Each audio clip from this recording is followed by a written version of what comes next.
bandeko ba bolingo bo banga te poto mona ki soirée ou to le première édition o ezaki na Arfortville bato mususu bo banga ne to ya o pièce ezate chango kuna pièce na pièce to bino o eza na pièce abombaki pona soirée ya deuxième édition ala ki sa pièce mais bino pe bato la pièce o azo ki ma pièce etali ata soko za na maputa o la tata ba jean Zara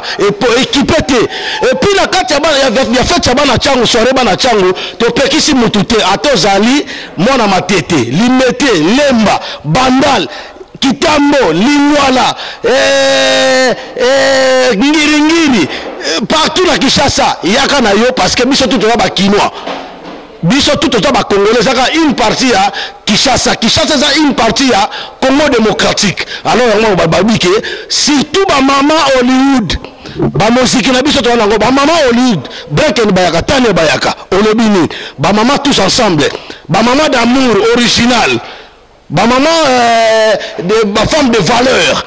bolobini bokatsa ngambo to komona pena ke non ba Kardashian bolobini hein ba mama Kardashian faut bokatsa ngambo donc ozala somo na émission na kati ya Liège et ça ya koinda soirée champagne na champagne Jack na Jack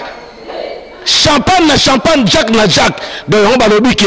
celui qui se sent piqué connaît la faire soirée et Zaka moko na kati ya Europe bana bato ba outa Suisse Allemagne hein juste Ntingi place Sainte-Thérèse ba vie Mopsi Ntingi ba Ntingi John on se comprend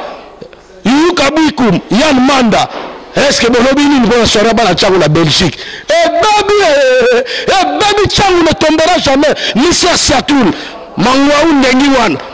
ah adile ndole tokati sisi ngambut ah afande olobini donc tokoti na ngambo ba maman de bon cœur bolobini tokata alors na kotambola na association moko ticket ezoteka ma déjà ticket ya soirée ezoteka ma déjà na kopesa mne ba ticket ba association na bino ya ba lobi ke changu ne tombera jamais